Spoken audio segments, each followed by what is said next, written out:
Get the latest Impact Podcast right into your inbox each week. Subscribe by entering your email address at impactpodcast.com to make sure you never miss an interview. This edition of the Impact Podcast is brought to you by ERI. ERI has a mission to protect people, the planet, and your privacy, and is the largest fully integrated IT and electronics asset disposition provider and cybersecurity-focused hardware destruction company in the United States, and maybe even the world. For more information on how ERI can help your business properly dispose of outdated electronic hardware devices, please visit eridirect.com. This episode of the Impact Podcast is brought to you by Closed Loop Partners. Closed Loop Partners is a leading circular economy investor in the United States with an extensive network of Fortune 500 corporate investors, family offices, institutional investors, industry experts, and impact partners. Closed Loop's platform spans the arc of capital from venture capital to private equity, bridging gaps and fostering synergies to scale the circular economy. To find Closed Loop Partners, please go to www.closedlooppartners.com.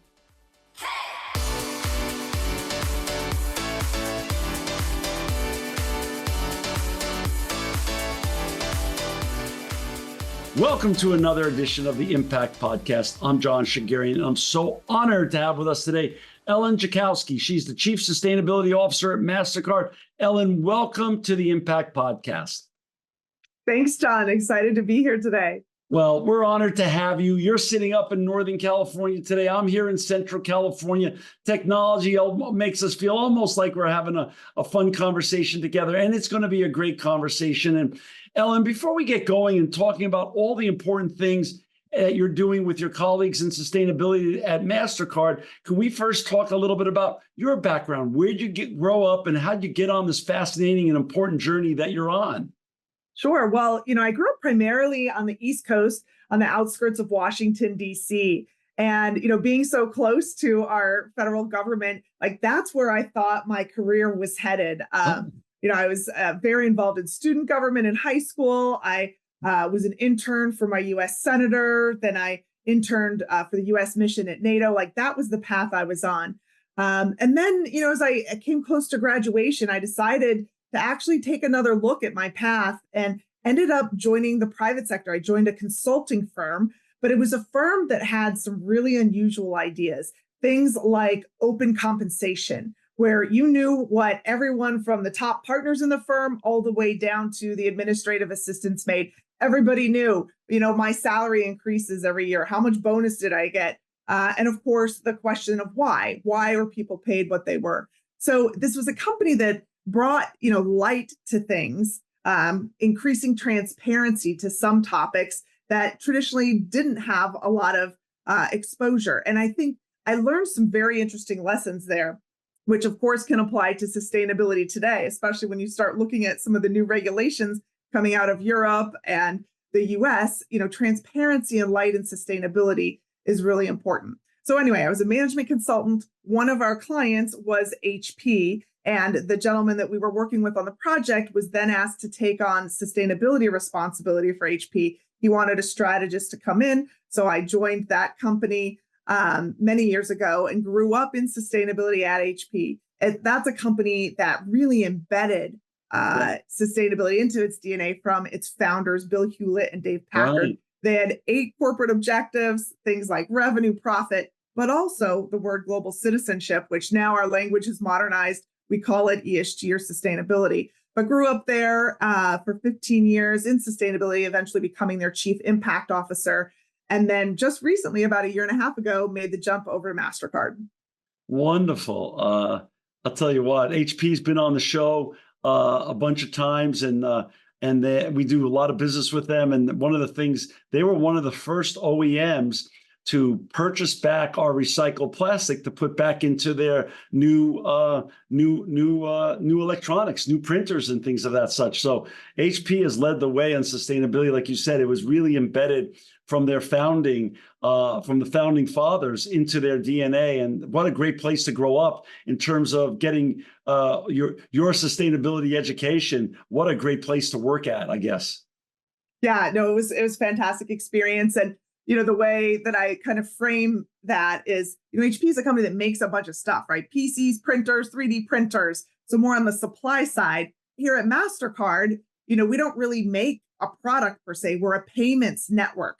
And we run the technology, on the network. So now I've moved from the supply side to the demand side, which again, in that frame, coming from where I did it at a product focused company, really helping to harness demand for sustainability is a huge opportunity. And when you think about who is Mastercard, we have over 100 million points of acceptance, locations around the world where you can use your Mastercard, all of those merchants. We have over 20,000 banking partners and over 3 billion cards in circulation. And again, 8 billion people on the planet, 3 billion cards. If you want to help shift consumption towards more sustainable choices, couldn't be a better place than Mastercard. It's so interesting you say that, Ellen, that's such an important point because over the course of 17 years of doing the show, I love having young entrepreneurs who are startup and they're going to change the world and they're so excited and they've got the latest and best new widget that's going to make an impact, and many of them do. But then I also so enjoy having great people like you on the show, because great people like you get to take leadership positions at important brands like Mastercard, like you said, you really move the needle. You can move the needle in big, big ways and really make important shifts, because we're really in a race to really help heal this environment and decarbonize this planet. And the race is real.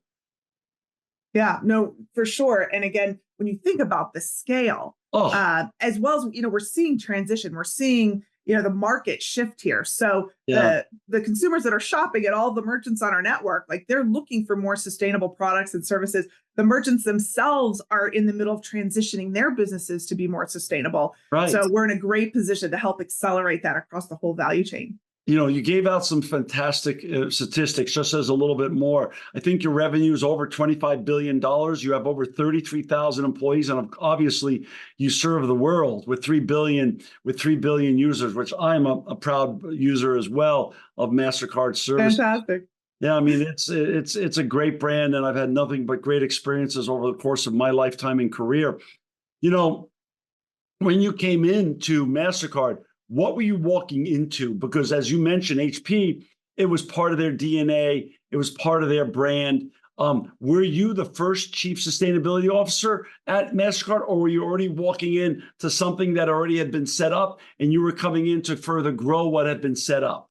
Yeah, no, there had been a long legacy of focus on environmental and social impact at Mastercard. There'd been a chief sustainability officer prior to me coming in. And where Mastercard's legacy really was built in this space, which makes sense when you think about who Mastercard is, was a focus on financial inclusion and inclusive growth. So about 10 years ago, in fact, this year is the 10-year anniversary of Mastercard's Center for Inclusive Growth. That focus on social impact, on financial inclusion has been just, unstoppable, really unprecedented in the financial services industry. So there was this keen focus on environmental and social impact, and then I came in to help accelerate that. One of the other things that when you ask, what was I coming into? A big important decision was made right before I joined, where Mastercard shifted its compensation for all of those 33,000 employees you just mentioned. And every single employee at the company is compensated on our progress against our ESG targets. And so what does that mean? That means I'm coming into a company where, sure, I have a certain number of direct reports, but essentially all 33,000 employees are part of the sustainability and social impact team at the company, right? They're compensated on this. They have incentives to move the needle. And I think that was an incredible, bold leadership move that continues to help us accelerate momentum across these topics. Honestly, I've never, ever heard of that ever before. I've always heard, when I've interviewed folks like you and sitting in very big seats and big positions like you have at large corporations, there's usually some sort of network of ambassadors or ESG or impact or sustainability ambassadors. Never all the employees are empowered to be part of literally your team. They're all part of your team now. Yeah, well, and every February when you get your annual compensation statement, there are three lines. The top line, what's your base salary, your percentage of increase. The second line, what percentage of bonus are you applicable for? What did you get? And then the third line, which is the line I love the most, the percent of ESG bonus that each employee is getting. So again, it sends a clear message. Now, you can't just offer that type of financial incentive without following through on education and training and making sure every part of the company understands what is my role here. So we've followed that up with a lot of deep education, what we call these ESG and action guides as well, that help employees in marketing, in technology, in product and engineering, across all the different parts of the company really understand and have very good examples of what are the types of decisions, changes, behaviors are we looking for that will help accelerate our progress against our goals. So then I assume that if I'm one of your employees, Ellen, and I fully embrace the teachings that you share with us in terms of technology and everything else, then I can make a difference myself and impact not only the greater good that Mastercard is trying to do in inclusivity, but also my own rewards and my own bonus at the end of the year. That's absolutely right. And our statement around this is doing well by doing good. Right. ESG sustainability, it is threaded throughout the core of the company and our business. We know that we need to accelerate this type of work to attract new customers, to keep our existing customers, and to move into a more sustainable, regenerative economy. That's what's happening. We need to be part of that and helping to lead the way. What I get excited about is when I hear paradigms that are new tipping point, that are a new tip. So you're only a year and a half into it, so it might be a little bit of an unfair question, and push back if it is. But so far, are you seeing this work the way you want it to work? In that, of course, upper management and the C-suite and everybody else wanted it to work. Is it working as you wanted it to work and the team wanted to work in the leadership at Mastercard? Well, I'll give you a couple of numbers. We just launched our 2023 ESG report, comes out annually. Right. And one of the headlines that I'm really excited about is what's happening with our carbon footprint. So in our 22 report, so a year prior, what we had announced was the company's net revenue grew by 12%. The carbon emissions grew by 3%, much slower rate, right? Which is good, starting to slow down emissions from growth. This past year, in our 2023 report, we announced that we grew net revenue by 13%, so 1% higher than the year prior, and we decreased emissions by 1%. So we've just turned the corner, right, on decoupling our growth from consumption and emissions. Now, of course, this is very difficult work, especially when we look to this year and the future and how we need to continue to build, in particular, compute power across the company and strengthen our capabilities in AI, blockchain, et cetera. We know data centers, for example, are the biggest part of our carbon footprint. So this is going to continue to be a challenge to stay on that trajectory of decoupling growth from emissions. But very proud of the work that we're doing. Could not have happened without the support of all the employees at Mastercard, but all sorts of great progress that we're seeing in this space. That's fascinating. So let's talk about sustainability. Chief Sustainability Officer. The fun part is what I've learned from what I call the greatest fraternity in the world, Chief Sustainability Officers, Chief Impact Officers, and I get to know so many of you now because of the show. Sustainability can be read wide, it can be read narrow. How is your role when if you were going to define to me and share with our audience, what does sustainability mean at Mastercard in terms of your day-to-day, week-to-week, month-to-month, quarter-to-quarter, year-to-year? It's a publicly traded company. It's a big company. It's in the spotlight. Is sustainability read widely there, or is it read narrowly when it comes to a few topics that are super important? Yeah, well, so I oversee our full environmental, social, and governance strategy. Wow. So when we have our quarterly ESG steering committee meetings, which, by the way, the people that sit on that steering committee reflect our CEO's organizational structure. So kind of just like compensation, everybody's included. Everybody's on the sustainability team, on the ESG steering committee. All of our CEO's direct reports sit on that steering committee. So it reflects the full organization of the company. But each quarter, we take a look at our dashboard across all of our goals, in environment, in social, and in governance. So it is that broader definition that we're overseeing across the company. That, of course, takes many forms and many parts of the organization to deliver on. So we have a chief privacy officer, we have a chief diversity officer, we have lots of other leaders across the company who own key parts of that strategy, and of course are very involved in our ESG steering committee as well. Wow, I gotcha. And so you run a dashboard with KPIs there, and everybody has full, as you said, back to your days of youth in near DC, radical transparency to everything that's going on in terms of the real numbers.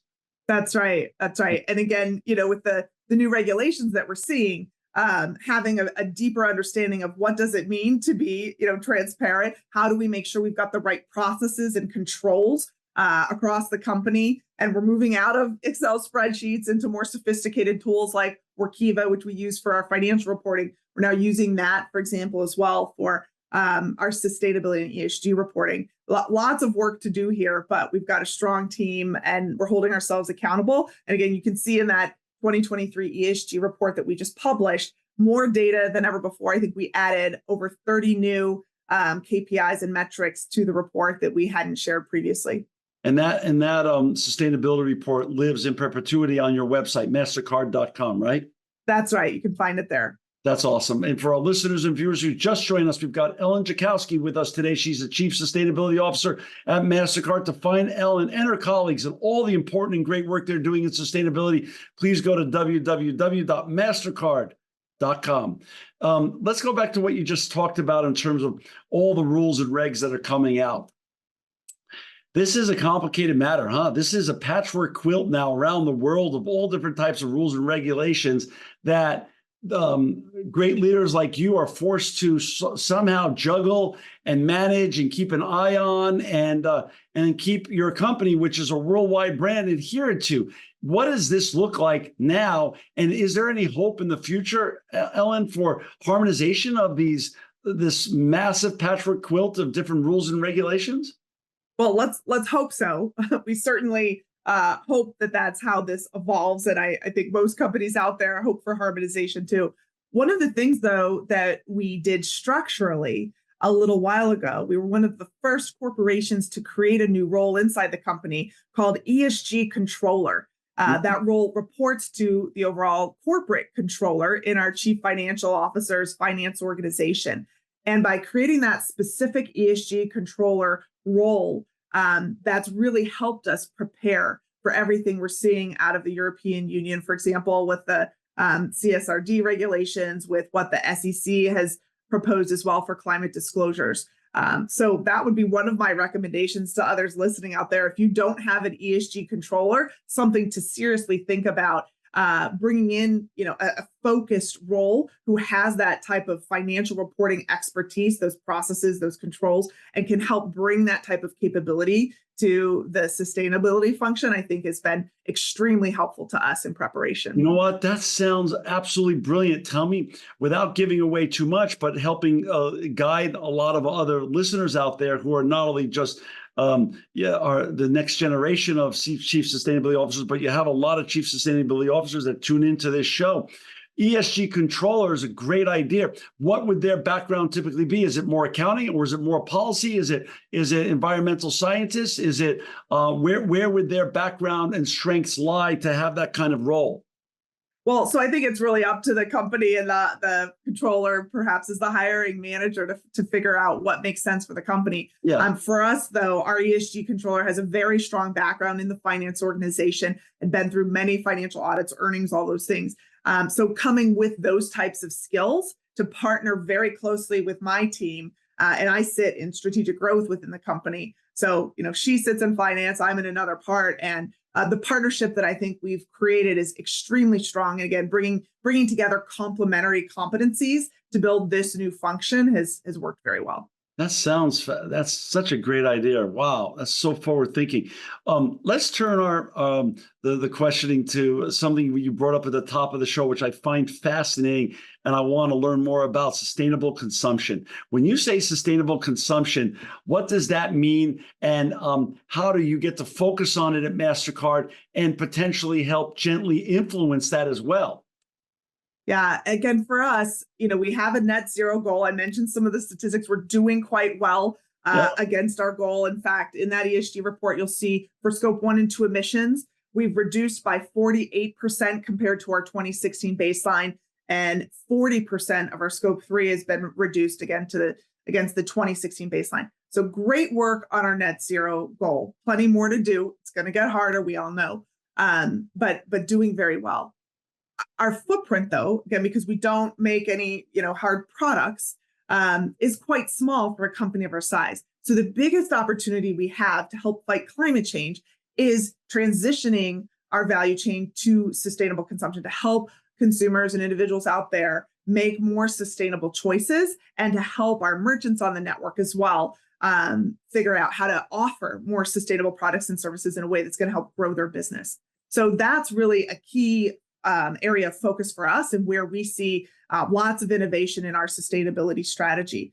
We've got 3 pillars of focus in sustainable consumption, and it's really kind of our theory of change: inspire, inform, and enable. So inspire is about how do we inspire consumers to want and to live a more sustainable, fulfilling lifestyle. So, our brand, priceless. When you think of Mastercard, often you think of that word priceless. What does priceless mean? Does it now include a sustainable, fulfilling lifestyle and those choices? Like, that is how we're evolving the definition of our brand. And one great activation that we had coming into 2024 was at the Grammys. That's a partnership that we've had for over 17 years. And there we partnered with SZA, the most Grammy-nominated artist. She dropped a brand new song on the Sunday of the Grammys called Saturn. And if you go watch the video, you'll see it's set in a forest. She's wearing a special outfit. One of our key partners, Conservation International, helped us pick out the right seeds that could be sown into her outfit, that all of her fans could win access to those seeds. We shipped them to them so they could plant them. We did a partnership with Lyft, with SiriusXM, to help restore trees as part of this Grammys partnership. And this was all kind of an experiment in inspire. By partnering with one of the biggest influencers in the world, SZA, are we helping to inspire this mindset of wanting a more sustainable lifestyle? So that's an example of inspire. Inform. Now if people want to do this, how do they know what's more sustainable than something else? There's a lot of greenwashing out there. There's a lot of data out there. Sometimes you don't know, is this data accurate? Is this helpful? It's very complicated. So we've got our first product, the Mastercard Carbon Calculator, which helps people at the end of the month. You get your bill of what you spent, the financial impact. You get your bill with the line items and the estimated carbon impact, providing better information for better choices. Plenty more work to do on that product. It's our first iteration, but really excited about ways we can help people make better choices. Then finally, the third pillar, enable. How do we turn that inspiration, now you've got the right information, you know what to choose, into actual action? And a great example there is how Mastercard's partnering with public transportation groups all over the world in terms of making it easier to choose the low carbon public transit opportunity versus getting in your car, for example. So in New York, we've worked with the New York subway system to eliminate the Metro card. You don't need it anymore. That extra card where you put money on it, it sits in your wallet, bulks it up, or you forget it at home. Instead, you can just tap your Mastercard on the turnstile and go. So taking the friction out of choosing low carbon. We're working to do that with city bike systems, with city scooter systems. You don't need a separate app. Instead, you just tap your Mastercard, get on the bike, and ride. So again, more to do in this space, but inspire, inform, enable. That's our theory of change to drive more sustainable choices. And so that's on the consumer side. You have, I think about, you said 100 million points of acceptance. Yeah. So how do you work with them to make them more sustainable friendly? Well, they're seeing the same shift in the market that we are, right? Where their customers are wanting to choose more sustainable products and services. So we're working on several pilots with many of our merchants to figure out, one, if we think about the inform pillar, can we take some of that information in our carbon calculator that we provide after you've made the transaction? Can we work with the merchant to provide that same type of data when you're choosing your product or service? You have it kind of more, right in time when you're making that choice. So that's one of the ways, as well as in the Inspire pillar. A lot of the merchants on our network have really powerful relationships and sponsorships too. How can we work with them to share a narrative of what is priceless, what is the desired, kind of future product that they want to be delivering, and creating demand for that. So plenty to do across our full value chain, but our merchants play a very important role. Ellen, one of the hot topics of our modern times is this topic of AI. Without giving away any trade secrets, I mean, like all other great financial institutions, I'm sure Mastercard is leveraging AI not only for its current business and the current environment, but the future as well. How is AI enabling you to do what you want to do and achieve your goals, and as a chief sustainability officer more? Well, I think early days, right? The innovation and the speed of the products and services that leverage AI are, it's exponential. It's a really exciting time. But of course, we also have to be very careful of how we implement this, and in particular, how and where we build the capabilities to support AI. I mentioned data centers are the biggest area contributor to our carbon footprint. And as we add compute power, we're being very thoughtful about where we locate these additional, computers and data centers to make sure they can be sourced with renewable energy. Mastercard uses 100% renewable energy across our operations today. So I guess that's one of the foundational pieces of, as we adopt this technology, again, being very thoughtful about how we implement it in the most sustainable way.